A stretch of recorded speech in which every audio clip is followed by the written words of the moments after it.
All right, today we have Zack Urbanus. Zack wears many different hats in the basketball world. He currently runs BTY Basketball, Austin Pro Academy, and is actually a co-founder of Ballogy. He has played his college ball against some of your favorite players in the NBA and can still drop 30 on your head. Appreciate you, Zack, for jumping in, man. Welcome to the show. Of course, appreciate you guys having me on.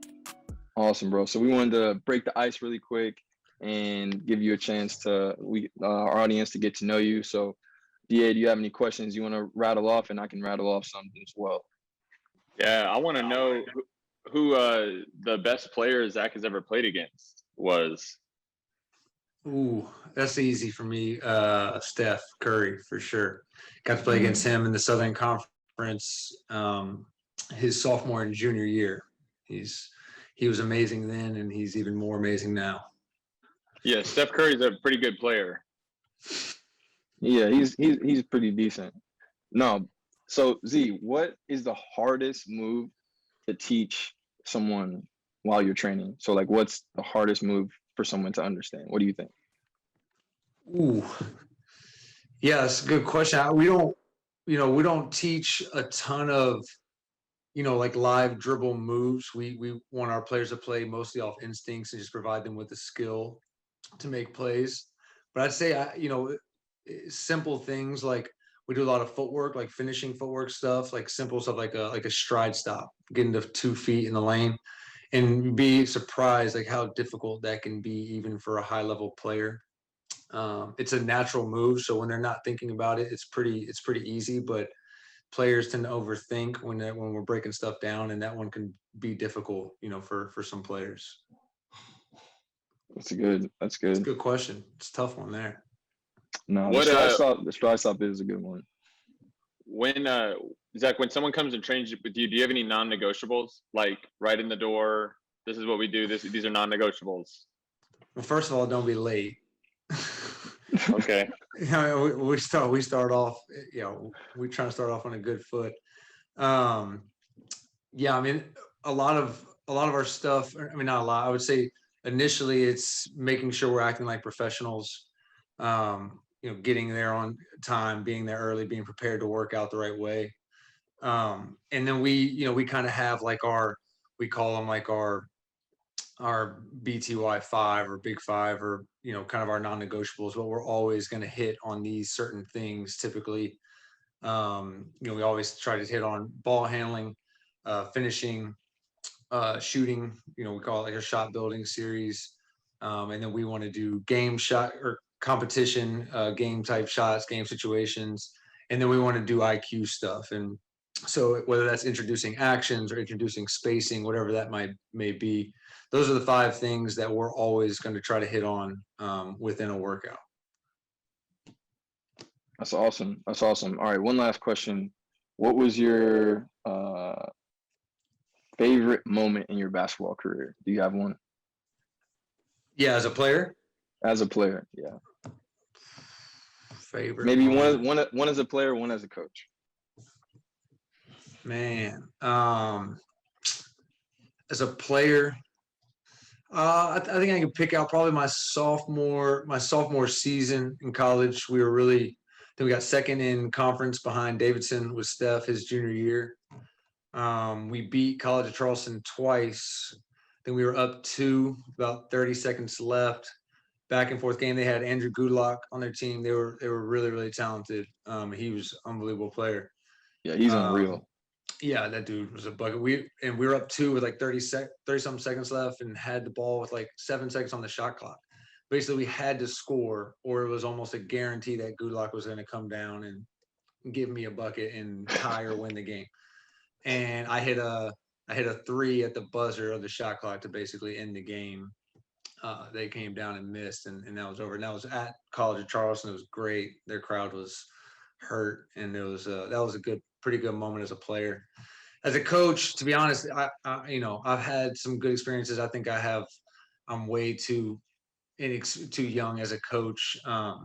Obviously, I have a lot of great moments with my individual, players, watching them. I mean, watching my younger brother play his first Division I minutes, or watching my other brother his senior night, Division I basketball, watching a lot of my players, achieve great things.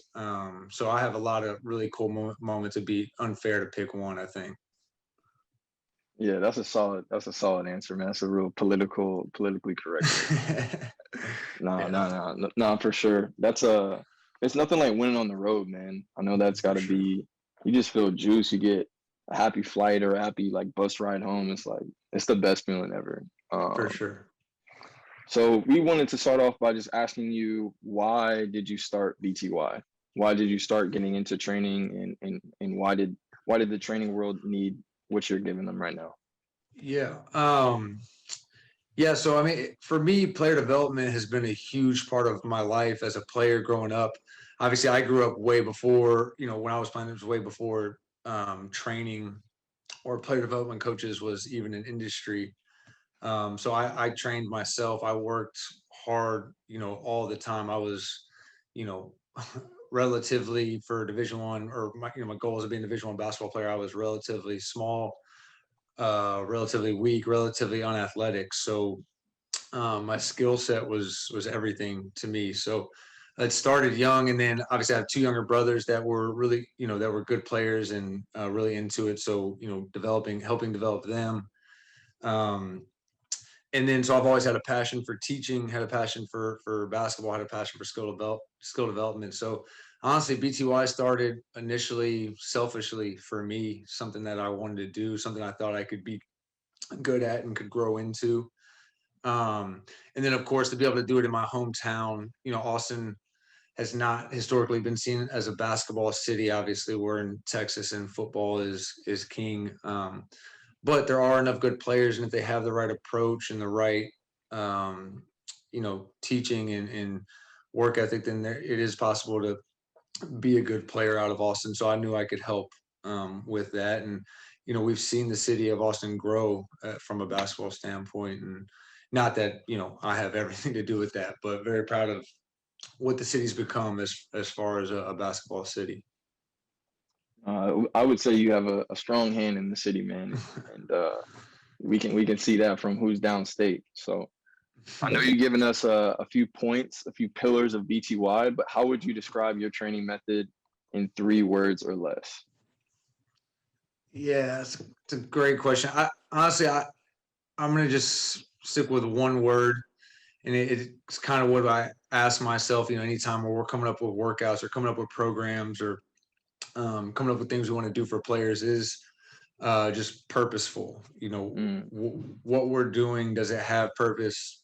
Um, does it add value? Does it add value to helping players help impact winning? And if not, then we don't do it. So yeah, I mean, we try to be as purposeful as we possibly can. Well, and Zach, I think this next one then kind of plays on that. But what separates BTY and the way that you guys do things from just maybe your average trainer that someone might go to? Yeah. Yeah, I mean, to me, I don't see our program as above anybody. There's a lot of different ways to, help players get better. As far as differences for me, I think I have the benefit of having, been I guess for relatively a successful player. Again, I was a small guard, skinny, unathletic, and I scored over 1,000 points Division I basketball, which was all based off skill set and understanding how to play the game. So I have that. I think luxury of having that knowledge, but then also I've coached at a high level.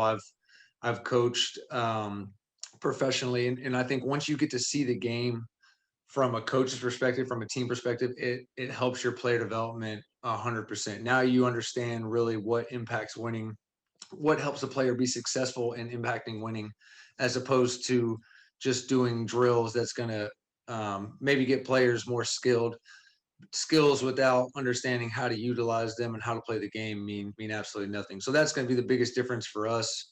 Everything we do is purposeful in that we want to help our players impact winning. ultimately that's what's going to help them be successful as players.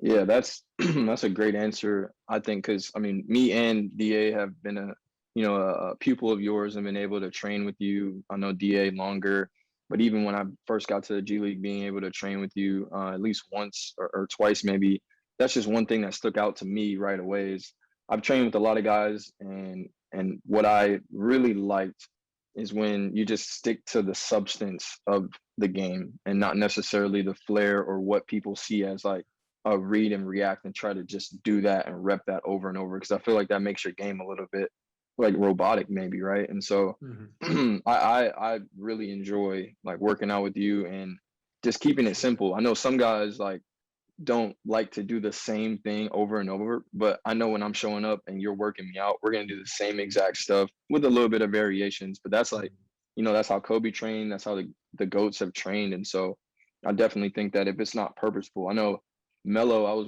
listening to something he said on a YouTube video. He was like, now that my career is like, gotten, a little bit, older, all my work is like 30 to 45 minutes. Like I just get in, I get out. And those, I mean, like Melo, I mean, he doesn't miss shots.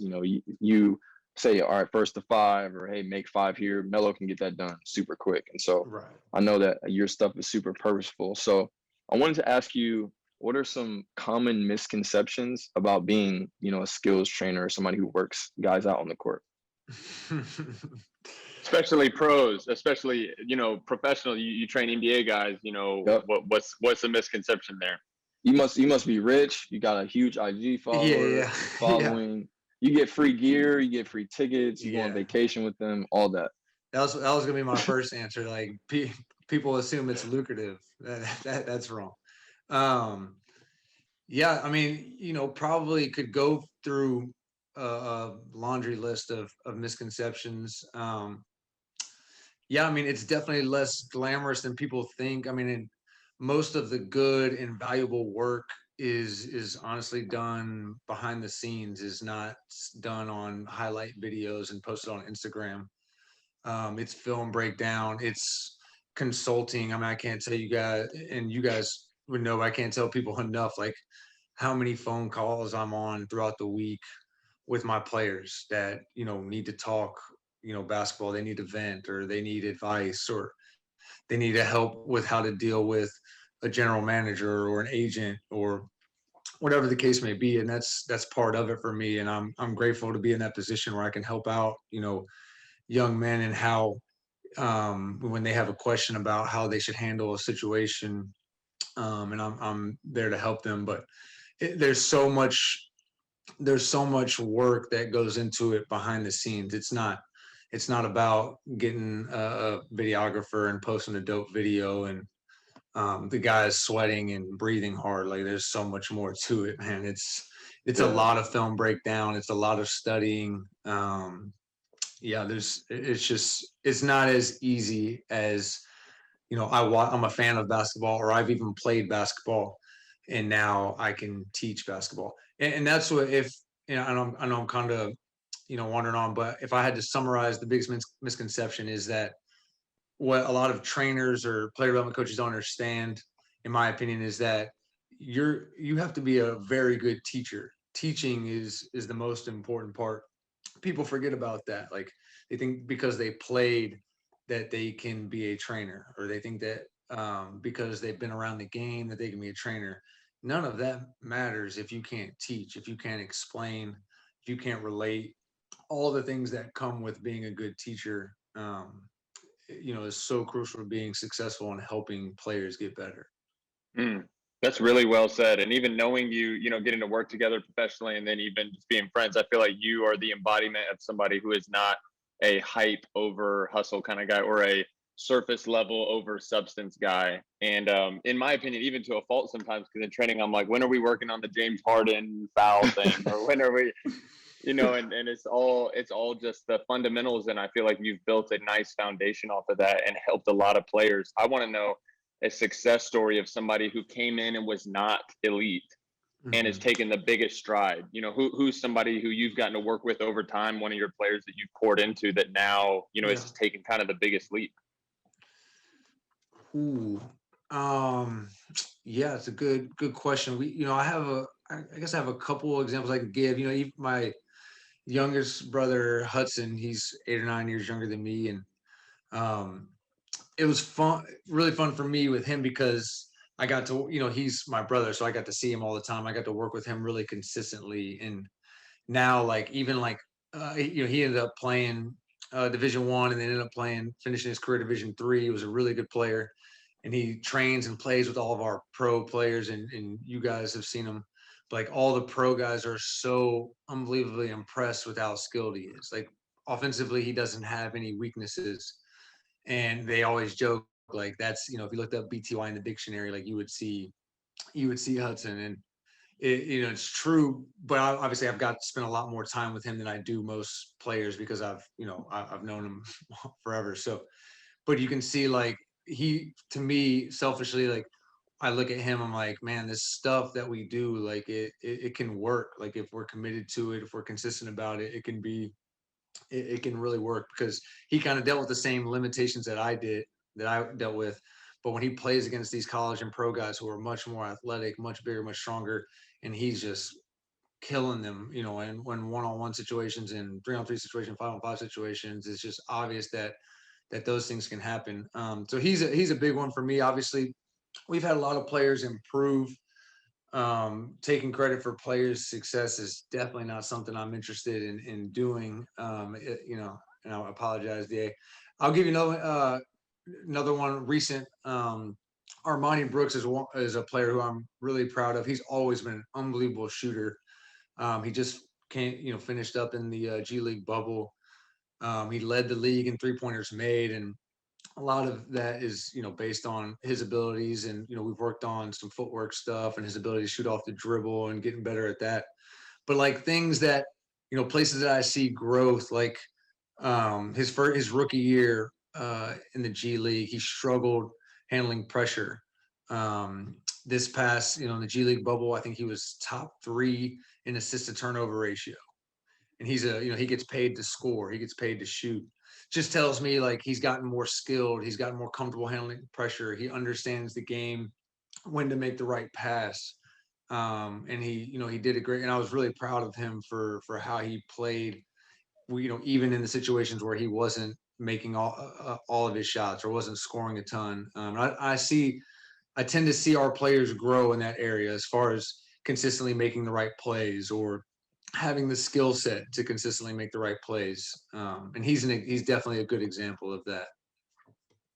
Yeah, Armani is a certified bucket. I've gotten to have a few buckets rain down on me in training, so I definitely understand that, and that's cool. I didn't know that he had that assist to turnover ratio. That's he should be in the NBA. I'll just call it like it is. But what I appreciate about you, Zach, is you don't only invest in men's and boys. You invest in young ladies, and you have a section of what you do, Austin Pro Academy, for women and for men. And so I wanted to know what is Austin Pro Academy? Why do you invest in the women's game and the men's game? Why is that important to you? What is Austin Pro Academy? Yeah, I'll answer the part about women that first, and I'll be completely honest. For much of my coaching and player development career, I've done a really bad job helping the women's and girls side of the game. And just for whatever reason, I wasn't around it much. Didn't have many relationships in that game in that area. But something that we've committed to over the last year is really providing what we do as we've grown and people have become more aware of what we do and interested in what we do. We want to provide it for as many players we possibly can, including the women's side. So we're really excited about our Austin Pro Academy stuff this year and our ability to serve those players as well. So Austin Pro Academy, essentially, BTY basketball is the overarching program or the overarching company is my player development company. And what I wanted to do was I wanted to couple what we do on the court with somebody that does athletic performance. I know it's an important aspect It's something that players have always reached out to me about, and something I've never felt comfortable with acting like I knew anything about. Obviously, I think it would be, very selfish of me to try to make more money off working players out in the weight room. And I can YouTube some stuff, but I'm not trying to put players in bad positions and get players hurt. Um, so I wanted to seek out somebody that could offer that and do it at a high level and make sure they're taking care of our players' bodies and getting them stronger and faster and all that is great, but ensuring our players are as healthy as possible. So I got introduced to Christian, durable athlete. He's big basketball guy, loves the game, and that obviously was an attraction for me because that helped, made me think at least he understands the game. He understands how basketball players move. So I introduced this idea to him, and he was all for it. And last year, over the pandemic, we kind of went for it. We started the Austin Pro Academy. We didn't know if we were going to be able to do it because of the pandemic. We were, ended up being able to, and it was awesome. It was really successful. We had a great turnout. Ultimately, it's small groups of players. We it's an invite only program, and they get to work with myself and my staff on the court, and then they get to work with Christian and his staff in the weight room, athletic performance. And we've kind of combined those two things, tried to make it as affordable as possible by putting them in small groups. And it's really proud of what we've done. We have a long way to go. We have a lot of things we want to improve on, but we do have we do take a lot of pride in Austin Pro Academy and feel like it's something that could change the landscape of Austin basketball, going forward. Well, Zach, it's been amazing to get just a snapshot of where BTY is at today. And it's clear that you have a growth mindset and an awareness of, areas that you want to grow and see that happen. And so I've got no doubts the APA is going to continue to grow and become a resource for high school professionals, men and women across the board, and also BTY as well. So, man, I don't know, Jordan, do you have anything else before we wrap it up? And Yeah, I mean, I think because we can always cut and edit. I think we just ask the two Ballogy questions, and then we can. I think those are at least important to have for every guest. So awesome. And so, do we? Awesome. Go ahead. No, what are you saying? Okay. Oh, good. I'm tripping. I thought it was yeah, 12. My bad. Yeah, we got perfect. We got a whole hour, so we could. Okay, let me then ask Christian, and then you do Ballogy 1, and I'll do Ballogy 2. All right, and then maybe we got probably like 15-ish minutes. We could probably ask some like culture questions too. Perfect. Maybe before the Ballogy one. So you ask the Christian question, and then I'll get into some culture one just to make it a little bit relaxed, and then we'll go into Ballogy. Perfect. Okay. So Zach, APA, you said is BTY is the organization over that, and you want to facilitate an environment where pros, high school players, men and women can be their absolute best. And you've shared a couple of the things that you bring to the table. You mentioned Christian with Durable Athlete. What does Christian bring to the table, and why was it important to partner up with him? Yeah, it's a good question. Yeah, so basically, essentially, Austin Pro Academy is the combination of BTY basketball and Durable Athlete. So he's such a big part of what we do. I got to introduce to him, and I got to know him. I even worked out with him a little bit because I wanted to kind of see how it was. First of all, he's a great guy. He's great with the players. He does a really good job. He's obsessed with learning, obsessed with teaching. And him and I have a lot of that in common. So, I absolutely love that about him. And then he's very good at what he does. We've gotten a ton of good feedback from all of our players that have worked with him. And they absolutely love him and his staff and what he does, which was no surprise at all to me, with our first run at it.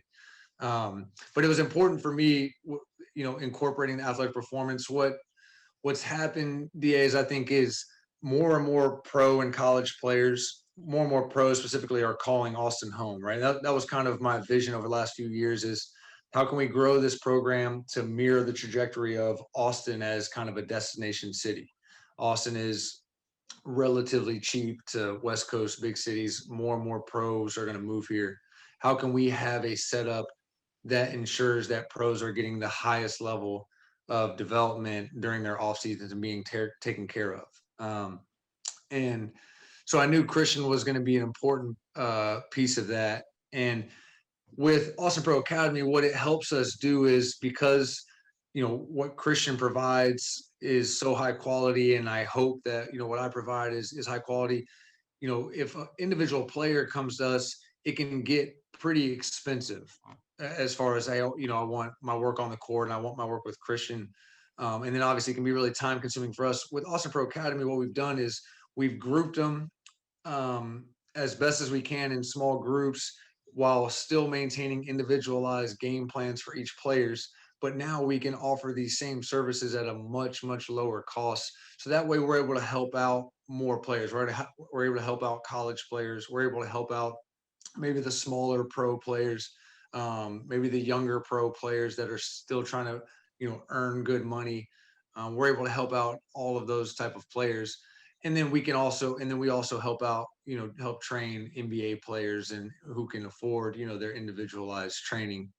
So that was really important as far as bringing him in. And that was really important about why we started Austin Pro Academy, so we can provide more for less ultimately. Yeah, I love that. And Christian's gonna be our next guest, and I know you guys are gonna be in for a treat when you hear from Christian, because like Zach said, he is super knowledgeable. He's a pretty decent DJ, I would say as well. He always got some bangers on in the weight room. So I wanted to touch back on the women's game because I feel like, with the unfortunate passing of Kobe Bryant, that's one of the things that he was spearheading. And I wanted to know what would you say could be the biggest leap in the women's game in the next 5 years? Where do you see it going? Because you don't only just train elite players. I see you training, young men and young ladies who have just picked up the basketball. So where do you see the women's game going, and what is your hope for that? Yeah, I mean, really, I mean, my hope is, at least initially, is pretty small scale. I just want to provide, the platforms and the training programs, these high level training programs that we've, allowed or given for the men's and the younger boys game. I just want to be sure that we can provide the same for the girls game in the area. Because I believe so strongly in what our programs provide. I want to make sure that we're helping elevate that side of the game as well. In the concept of getting a bunch of good players under one roof and competing and training together and pushing together. And we have that. We start our first session here in the spring, and we have a really, really good girls high school group. I'm very excited about it. And it's our first, girls high school group for APA. So I think we'll only build from there. But building and all of that is all going to be a byproduct of us, adding as much value as we possibly can to the group we have now. And that's what we're focused on doing. Yeah, I love that. DA, you got anything? Yeah, that's awesome. So as we kind of want to bring you on to speak to the value of Ballogy and the upcoming product via the BSA, I think that it would be just important to hear, yourself, as Jordan said, wearing different hats, and helping move the Ballogy kind of company forward, and also then kind of working within your passion with BTY, why it's important for your players, as you spoke about. It's about substance and tracking someone's progress and being able to do that. What's the value that someone gets from being able to know where they're at today, and then have a path forward, and then to know where they're at along the journey? What's the value in that? Yeah, I mean, there's so much value in tracking. I mean, and I believe this wholeheartedly, and that's for my business, and it's for our players. If we have goals are great, but if we're not tracking that we're on progress to our goals, then we're just we're going at this thing blind. So yeah, even before Ballogy was even a concept, that thought of tracking progress was always something I believed in. Even when I was playing and marking down stuff in a notebook and keeping track of makes and stuff like that. So yeah, the value is obvious. It's something that we have done a lot of in the past. It's something that we're aiming to do a lot more of in the future. As much as we possibly can is track our players on a daily basis and specifically their shooting. How are we improving in each area of shooting? And that way, as coaches, we can study the statistics and be able to add more value and help them even more. Yeah, I think that's key, and that's kind of the main mission about Ballogy is to elevate your game and to track your progress along the way. And as Ballogy is introducing this new product, the Ballogy Skills Assessment, a 100-shot 10-minute test that can help kids get recruited, have a better way to improve, to see where they're at and where they measure up. How will the Ballogy Skills Assessment disrupt the game of basketball? How will it disrupt recruiting, and how will it elevate just the nature of the game, in your opinion? Yeah, it's a good question. I mean, I think it can do a number of things. I think ultimately it'll put a premium on players developing, specifically shooting, which if it just did that, it would be benefiting the game, putting more pressure on more players to become better shooters and to track their shooting. That's just not only it's gonna elevate themselves, it's gonna elevate the game of basketball. I think the game has gotten so skilled, so athletic, but some players that should be at higher levels, they aren't because of their inability to shoot. That's the main thing. I think that's the bottom line. I think that will for sure happen. But I think even beyond that, it can have an effect on how coaches evaluate players or how coaches seek players. There's been especially lately, such an emphasis on the ability to make shots. And I know, part of this stems from what the three of us know as, when the Spurs started the Spur 100, right? They've done that for years now in workouts, and now every NBA, I mean, just about every NBA team does a version of the Spur 100 because it gives them an idea of the level of shooter that they're dealing with. And for, a normal everyday basketball player or a kid or a high school kid, whatever the case may be, for them to be able to do that, not only for themselves, but for the people that are, potentially seeking them as, prospects and recruits is a really big deal and a very, very interesting concept. I think can benefit both sides greatly. Because and one thing that I want to say, because you touched on it there, shooting 100 shots, that's different from shooting 10 at a spot and then taking your time to get to the next spot and starting over, right? When you've got a higher volume of shots and an ability, even just simply to be able to take a percentage, how am I shooting there? Zach, do you have any theories? I think that we've talked about it before, but do you have any theories on like how well someone shoots when they're by themselves in a gym, versus when they're in a game, percentages of that?